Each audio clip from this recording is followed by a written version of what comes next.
Халкыбыздың батыры Салават Юлаев исемен йөрөткән хоккей командаһы ярты буаттан ашу бай тарихка ия.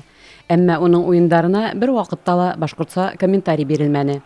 Телевидениела конкурс игълан ителгәс, Баймак егете Фәрваз Рафиков та катнашып карарга була.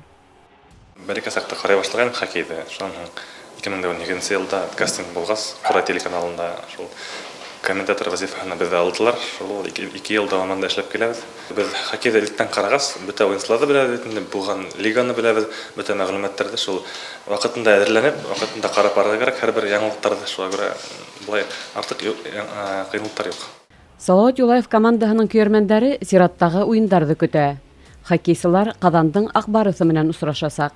Комментатор Фәрваз Рафиков та көйәрмән буларак алда буласак матчларга уңыш фаразлай.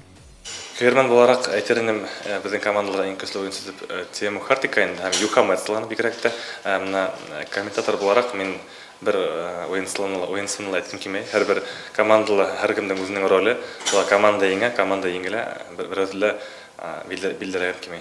Безнең команда беренче раундта Авангард командаһын еңде һәм икенче раундта безнең Алла бирһә яшел дербилар башлана.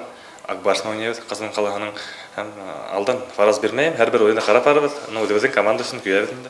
Гөлсәрия Билева, Руслан Көмешколов, Роман Корнев, яңалыктар хезмәте.